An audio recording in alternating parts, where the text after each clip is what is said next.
Hello and Assalamu alaikum. My name is Ifra Ikram. I did BS English Literature in 2021 and started this channel to help students.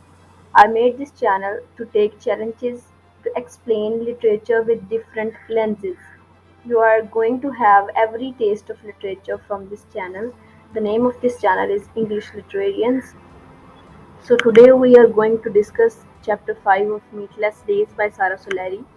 And the name of the chapter is The Right Path or They Took the Wrong Road.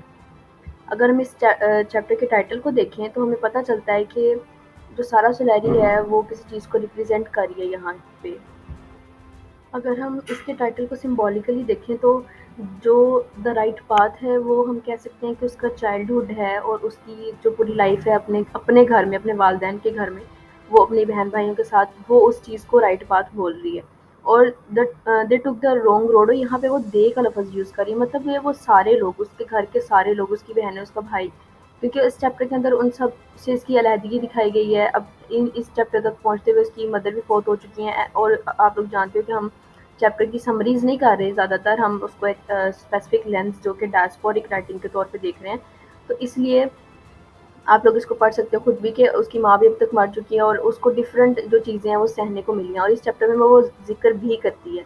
तो इस हिसाब से ये rich diasporic chapter है। उसके बाद इस chapter में बहुत सारे अपने बचपन के किस्से भी बयान करेगी, सो बी अटेंटिव। और अब हम चलते हैं उनकी तरफ। शाहिद जो उसका भाई था वो उसके बचपन के बारे में बात करती है कि उसका जो टीचर था वो उसके बारे में एक बुक लिखना चाहता था शाहिद के बारे में, क्योंकि वो बहुत अच्छा था। लेकिन फिर बाद में वो कहता था कि that you are not a good boy, you are a dog, you are a scale of a fish. तो वो मतलब उसको उसने पहले वो उसको अच्छा समझता था और फिर उसको बुरा समझना शुरू हो गया। सो ये ड्रेस्टिक चेंज है एक चीज़ के अंदर, एक एक ह्यूमन बिहेवियर के अंदर किसी के लिए। तो आप इसको गौर से समझिए। फिर at six suddenly bend down, मतलब ये सारा के बारे में लिखा हुआ है कि एट सिक्स उसने वो सडनली नीचे बैठी और उसने एक ब्रिक उठाई, एक ईंट उठाई और मारी अपने भाई को, शाहिद को। और वो बोलती है कि little girls don't do things like that in in this country. वो कहता है कि यहाँ पे जो बच्चियाँ हैं, छोटी बच्चियाँ, वो ऐसा कुछ नहीं करती इस कंट्री में, तो आप भी मत करो। तो ये सारे अपने बचपन के किस्से बताते हुए ये सारा कुछ वो उसका डायस्पोरा है, वो अपनी पिछली यादों को याद कर रही है। फिर मेयो रोड हाउस पे और उधर वो लोग रुके थे, तो वहाँ पे उनके बिस्तर पे कॉकरोचेस थे और फिर वो और उसका भाई जो थे वो किसी टेबल के ऊपर चढ़ के उन्होंने सारी रात गुजारी थी। फिर इस चैप्टर की कुछ इंपॉर्टेंट इवेंट्स को अगर हम डिस्कस करें तो उसने अपने नथिया गली के विजिट को बहुत जो है वो अच्छे तरीके से इंटरप्रेट किया है, बहुत अच्छे से बयान किया उसको। फिर अगर हम फिर वो कहती है कि master Sahib of Urdu in the house of Mayo road, Mayo road में जो घर था उनका, उधर जब उनके पढ़ाने आते थे उनके मास्टर साहिब, तो उस उनकी अम्मा मतलब वो पियानो बजाती थी। तो वो कहते थे your mother is at her organ once again, कि वो दोबारा अपने उस ऑर्गन पे चलेगी और फिर हमें डिस्टर्ब करेगी।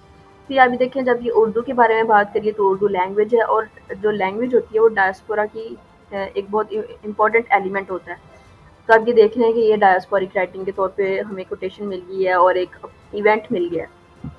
फिर वो 1965 की वॉर के बारे में भी बात करती है कि जो our parents took 3 childrens to Lahore and dropped us at Campbellpur back to Rawalpindi, Iffat want to went to Lahore for college and married there. तो वो ये भी बात करती है कि 1965 में कैसे इतने हालात ख़राब हुए थे कि हमें डिफरेंट जगहों पे रहना पड़ा था अलग-अलग होके। सो ये इवेंट भी विद इन द चैप्टर ये रिप्रेजेंट कर रहा है कि द राइट पाथ, कैसे वो एक घर में रहते थे, एक ही उनका रास्ता था, लेकिन फिर वो कैसे डिस्टर्ब हुए कि वो सब कुछ ही चला गया। फिर तिल्लत जो उसकी बहन है सारा की, वो उसको बोलती है कि तुमने क्या बुक पढ़ी है, उसका नाम क्या है, दे टुक द रॉन्ग रोड, उसके बारे में पूछती है। सो इम्पोर्टेंस बहुत है इस चैप्टर की। उसके बाद अगर हम बात करें तो फिर वो बताती है, फिर वो जिक्र करती है कि कैसे मेरे भाई से, शाहिद से मैं कैसे डिस्टेंट हो गई, थोड़ी दूर हो गई उससे। शाहिद जो था वो कहती थी कि वो तिल्लत और इरफान के साथ खेलता रहता था और मुझे अपने माँ बाप की मदद करनी पड़ती थी। फिर वो चिश्ती साहिब का जिक्र करती है जो कि उसके उन दोनों के उर्दू के टीचर थे, शाहिद के और सारा के, कि वो बहुत अच्छी हमें गज़लें पढ़ाते थे और हम उनको एडमायर भी करते हैं। پھر وہ دہلی میں نظام الدین سیکشن میں جاتی ہے اور وہاں پہ غالب کی اکیڈمی دیکھتی ہے. سو اس کا یہ افیکشن ہے اردو سے، اور Urdu as a language diaspora کا ایلیمنٹ ہے، اور اس کی وہ افیکشن اپنی کلچر سے، اپنے ٹریڈیشن سے، یہ سب ڈائسپورا میں آتا ہے. پھر شاہد کی وائف اس کو چھوڑ کے چلی جاتی ہے تو وہ اس کو کہتا ہے کہ ویئر ور وی آل. وہ اپنی بہن سارا کو بار بار یہ پوچھتا ہے کہ ہم کہاں ہیں، ہم کہاں ہیں. مطلب ایک چینجز ان کی لائف میں، ایک رائٹ پاتھ پہ وہ سب تھے، اور پھر جب بچھڑے تو رانگ روڈس پہ آ گئے. اور ویسے جب آپ چائلڈ ہوڈ میں ہوتے ہیں، اپنے گرل ہوڈ میں یا بوائے ہوڈ میں ہوتے ہیں، تو وہ بیسٹ پیریڈ ہوتا ہے at your parents home.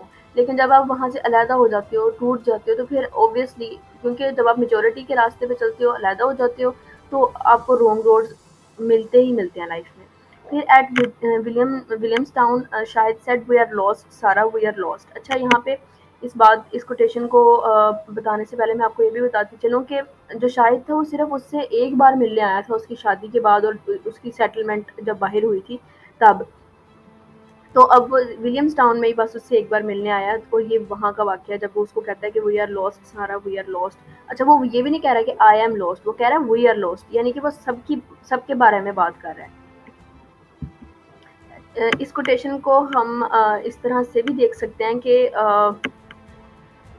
We are last جب وہ کہہ رہا ہے تو وہ یہ کہنے کی کوشش کر رہا ہے کہ ہم ایک دوسری کنٹری میں آ کے اپنے کلچر سے دور ہو کے بھی ہم لوسٹ ہو گئے ہیں. سو یہ بھی اس کی کوٹیشن ہو سکتی ہے. پھر ایک بہت امپورٹنٹ کوٹیشن جو بہت اچھی لگی مجھے پرسنلی اس چیپٹر کے اندر، وہ یہ تھی کہ اور life must be at a really lovable if you need concealed lightning to make it interesting. یہاں پہ وہ یہ کہنا چاہتی ہے کہ اگر آپ کو زندگی میں روشنی چاہیے تو آپ کو پہلے اندھیروں سے ہو کے گزرنا پڑے گا. I wrote this line and say it, کیونکہ تھوڑا سا پولیٹیکل ٹچ دیا ہے میں نے اس کو، کہ آپ کو اندھیروں سے پہلے گزرنا پڑتا ہے، پھر ہی آپ روشنی کی طرف جاتے ہو. تو وہ یہ اپنے آپ کو کنسیل کرنے کی کوشش کی ہے یہاں پہ سارا سولیری نے، کہ کوئی بات نہیں، اگر اف وی آر لاسٹ اور جو بھی معاملات ہیں یہ اندھیرے ہیں، اور یہاں سے ہم ایک دن روشنی کی طرف کا سفر کریں گے. Thank you so much for watching. Please do subscribe my channel and share it with your friends.